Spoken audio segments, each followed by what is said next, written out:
Auzubillahiminash-shaytanir-rajim. Bismillahir-rahmanir-rahim. Assalamu alaikum dear students. Welcome again in online study of grade 7th. I hope you will be fine. I will teach you the English subjects. In our previous lecture, we discussed some paragraphs of Unit 1, Lesson 1. The topic is elephants. Today in our second lecture, we will read out our remaining lesson. Before starting today's reading, I want to discuss a prologue of reading. In the lesson Elephants, we have different characters: Burmese storyteller, his dead nephew, English overseer Mackie, Burmese overseer Hasino, who works under the command of Mackie, Burmese people, readerless gentle elephant, Shwe dog. In the story of elephants, Burmese old man tells us that at this time the Burmese workers were under the control of Mackie. They used elephants to drag the immense tree trunks. The Mackie ordered Burmese overseer to send one of his elephants to unblock a mass of jammed log. Afraid to disobey Mackie, Burmese overseer sent his nephew with his gentle elephant Shwe dog to obey this dangerous order. Whilst carrying out the order, the nephew was killed by a falling log. Now we are going to discuss about Shwe dog, whom Aussie had been buried. She was restless, he said, and nervous, frequently flapping her ears and clawing the air with the tip of her trunk. वो बेचैन थी, उसने कहा, और घबराई हुई थी, बार बार अपने कानों को फड़फड़ा रही थी और अपनी सूंड को हवा में लहरा रही थी. This was neither uncommon nor unexpected, for the elephant is above all a creature of habit and routine. ये बात गैर मुतवक्को नहीं थी, क्योंकि सबसे बढ़कर हाथी मामूल के मुताबिक चलने वाली मखलूक है. So pronounced an upheaval as the absence of a long familiar handler can put even the gentlest of elephants out of temper, often dangerously so. एक देराना महावत की गैर मौजूदगी जैसी नुमाया तब्दीली शरीफ तरीन हाथियों को भी इश्ताल दिला सकती है, अक्सर ख़तरनाक हद तक. This being the case, the Hassin Oak had decided not to allow Shwe dog to forage through the night as was the rule. ऐसा होने की सूरत में हसीन ओक ने फैसला किया कि श्वे डॉग को रात के वक्त खुराक की तलाश करने ना दी जाए, as was the rule, जैसा कि असूल के मुताबिक था. Instead, he had led her to a clearing some half miles distance from the camp. इसकी बजाय वो उसे एक साफ किते पर ले गया जो कि कैंप से तकरीबन आधे मील के फासले पर था, and supplied her with a great pile of succulent tree top branches, और उसे रस भरी दरख्तों की बलाई शाखों का एक बहुत बड़ा ढेर फराहम किया. Then he had tethered her securely between two immense and immovable trees. फिर उसे दो बड़े मजबूत दरख्तों के दरमियान बांध दिया. To be doubly sure of keeping her bound, he had used not the usual lightweight fetter with which elephants are shackled at night.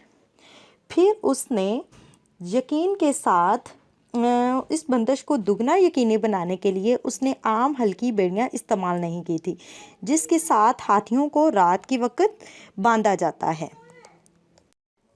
But the heavy iron chain that are employed in the harnessing of logs, बल्कि लोहे की भारी खींचने वाली जंजीरों को इस्तेमाल किया जिन्हें तनों को बांधने के लिए इस्तेमाल किया जाता था. This he said was a precaution. ये उसने कहा एक तदबीर है, एक एहतियाती तदबीर. A precaution against what? किस बात के खिलाफ हिफाजती तदबीर? I asked. मैंने पूछा. He gave me a slight long glance and said in a soft, slippery voice, just a precaution. उसने मेरी तरफ तिरछी निगाह से देखा और एक हल्की मगर बेअतबारी आवाज़ में कहा, सिर्फ एक हिफाजती तदबीर. There now remains in the camp only the Hassinok. अब कैंप में सिर्फ हैसिनॉक एंड मी और मैं एंड ऑफ कोर्स और यकीनन मैके थेकिन इन हिज थाई और मैके थेकिन अपने घर में मौजूद था. It had not rained much through the day. दिन में ज़्यादा बारिश नहीं हुई थी. But with the approach of evening clouds had begun to mass in the sky, and by the time I blew my lamp out and rolled out my mat, और जैसे ही मैंने अपने लैम्प को बुझाया और अपनी चटाई को तय किया, there was not a star to be seen. कोई भी सितारा दिखाई नहीं दे रहा था. There was no star, not a star to be seen. कोई भी सितारा दिखाई नहीं दे रहा था. Soon the storm broke. जल्द ही तूफान शुरू हो गया. Rain came pouring down and thunder went pealing back and forth across the valley. जल्द ही तूफान शुरू हो गया और बारिश, मूसलाधार बारिश शुरू हो गई और वादियों में बादलों के गरजने की आवाज़ गूंजने लगी. I had been asleep perhaps an hour or two when I was woken by a trickle of water leaking through the bamboo roof. मुझे सोए हुए शायद 1 या 2 घंटे ही हुए थे जब मैं बांस की छत में होने वाले एक सुराख से टपकने वाले पानी की बदौलत जाग उठा.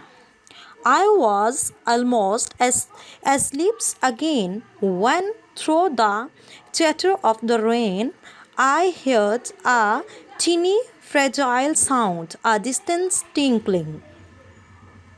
मैं फिर सो चला था कि बारिश के शोर में मुझे एक हल्की सी कमज़ोर सी घंटी के बजने की, दूर से आती हुई घंटियों के बजने की आवाज़ सुनाई दी. It was far away but approaching steadily, and as it drew nearer I recognized the unmistakable ringing of an elephant's bell. इसके नज़दीक आने के दौरान ये काफ़ी दूर थी. It was far away, ये काफ़ी दूर थी लेकिन मुसलसल नज़दीक तरीन आ रही थी. इसके नज़दीक आने के दौरान मैंने हाथी की घंटी के बजने की 10 feet from the thigh, Shwe dog came to a standstill. तकरीबन झोंपड़ी से 10 फीट के फासले पर आकर श्वे डॉग साकत हो गई. She lowered her head as though she were examining the structure. उसने अपना सर झुकाया जैसे मकानी ढांचे का जायज़ा ले रही हो. She was an old elephant. वो एक बूढ़ी हथनी थी. Trained in the ways of the working herd. वो काम करने वाले रेवड़ के तरीकों की तरबियत याफ्ता थी. Such animals are skilled in the arts of demolition. इस ऐसे जानवर मुनहमिद करने में महारत रखते हैं. It takes them no more than a glance to size up a dam, a snagged wood and pick the point of attack. फंसी हुई लकड़ियों के बंद को जांचने और हमले का मुकाम का तयन करने में इन्हें एक निगाह से ज़्यादा का वक्त नहीं लगता. मैके थेकिन fired just as Shwe dog began her charge. मैके थेकिन जो कि श्वे डॉग की तरफ से हमले का आगाज़ होते ही उसने गोली चला दी. So she was so close now that he could not miss. He hit her exactly where he had aimed, in her most vulnerable spot between ear and eye. अब वो इतनी करीब थी कि निशाना चूक नहीं सकता था. उसने इसे वहीं गोली मारी जहां का निशाना लिया था, आँख और कान के दरमियान उसके सबसे नाजुक हिस्से पर. By the time I blew my lamp out and rolls out my mat, और जैसे ही मैंने अपने लैम्प को बुझाया और अपनी चटाई को तय किया, There was not a star to be seen. कोई भी सितारा दिखाई नहीं दे रहा था. There was not a star to be seen. कोई भी सितारा दिखाई नहीं दे रहा था. Soon the storm broke. जल्द ही तूफान शुरू हो गया. Rain came pouring down and thunder went pealing back and forth across the valley. जल्द ही तूफान शुरू हो गया और मूसलाधार बारिश शुरू हो गई और वादियों में बादलों के गरजने की आवाज़ गूंजने लगी. I had been asleep perhaps an hour or two when I was woken by a trickle of water leaking through the bamboo roof. मुझे सोए हुए शायद 1 या 2 घंटे ही हुए थे जब मैं बांस की छत में होने वाले एक सुराख से टपकने वाले पानी की बदौलत जाग उठा. I was almost asleep again when through the chatter of the rain I heard a teeny fragile sound, a distant tinkling. मैं फिर सो चला था कि बारिश के शोर में मुझे एक हल्की सी कमज़ोर सी घंटी के बजने की, दूर से आती हुई घंटियों के बजने की आवाज़ सुनाई दी. It was far away but approaching steadily, and as it drew nearer I recognized the unmistakable ringing of an elephant's bell. इसके नज़दीक आने के दौरान ये काफ़ी दूर थी. इट वॉज़ फार अवे, ये काफ़ी दूर थी लेकिन मुसलसल नज़दीक तरीन आ रही थी. इसके नज़दीक आने के दौरान मैंने हाथी की घंटी के बजने की डू यू हियर दैट, क्या तुमने इसे सुना? आई विस्पर टू द हैसिन ओक, मैंने नगरान से सरगोशी की. व्हाट इज़ इट, ये क्या था? इट इज़ द काउ श्वे डॉग, ये हथनी है श्वे dog. And Ossi knows an elephant by its bell. It is by following that sound that he locates his mount every morning after its night-long foraging in the forest.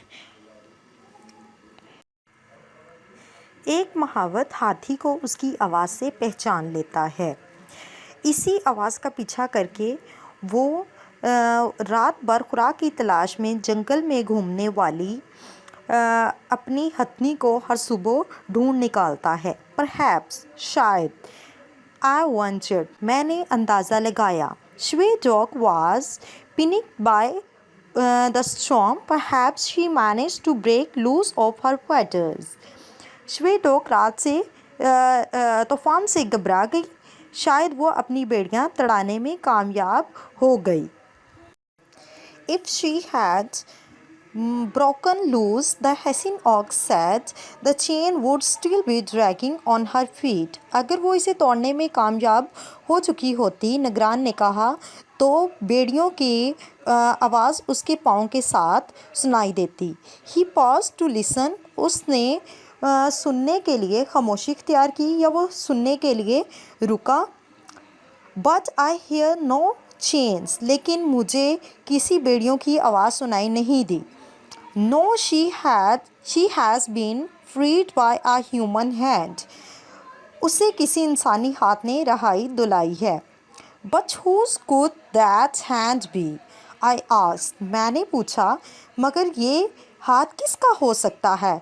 He listened me abruptly with a raised hand. उसने अचानक हाथ उठाकर मुझे खामोश करा दिया. The bell was very close now. अब घंटी की आवाज़ बहुत ही नज़दीक थी. And the hut was shivering to the elephant's tread. To the elephant's tread, झोंपड़ी हाथी के चलने की वजह से कांप रही थी. I started to move toward the ladder, but the hessing oak pulled me back. मैंने सीढ़ियाँ चढ़ने की कोशिश की, उसकी तरफ हरकत की, मगर निगरान ने मुझे खींच No, he said, stay here. नहीं, उसने कहा यहाँ रुको. The next moment the sky was supplied by lightning. अगले ही लम्हे आसमान बिजली की वजह से चमक उठा. In the momentary glare of that flat sheet of lightning, I saw Shwe dog directly ahead, moving towards the thigh, with her head lowered and her tongue curled under her lip. अगले ही in the momentary glare of that flat उजाले की इस आर्जी रोशनी में मैंने श्वेडोग को बिल्कुल अपने सामने गर्दन झुकाए हुए सूंड को होंठ तले खमीदा किए झोंपड़ी की तरफ जाते हुए देखा. I jump to my feet. मैं उछल कर खड़ा हुआ. And began to shout in warning. और ख़बरदार करते हुए चलाया. थेकिन मैके थेकिन had already hear the bells. McKay थेकिन पहले ही घंटियों की आवाज़ सुन चुका था. Felt the tremor of the elephants approaching wait. हाथी के नज़दीक पहुंचते ही बोझ की थरथराहट महसूस कर चुका था. A flame flickered in one of the Thai's windows, and the young man appeared on the veranda with a lantern in one hand and his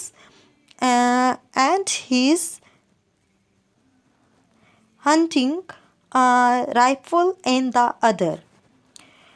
और वो उसके साथ मचानी झोंपड़ी की खिड़कियों में से एक में से शोला फड़फड़ाया और नौजवान बरामदे में नमूदार हुआ, जिसके एक हाथ में लालटेन और दूसरे हाथ में शिकारी बंदूक थी. Yes, dear students, I hope you will understand the lesson. And now I will assign you the diary. The lesson that we have read today, you will bound to revise the reading and then underline the difficult words and write their meanings. And then make a rough binder and write the words and their meanings on rough binder. Thanks.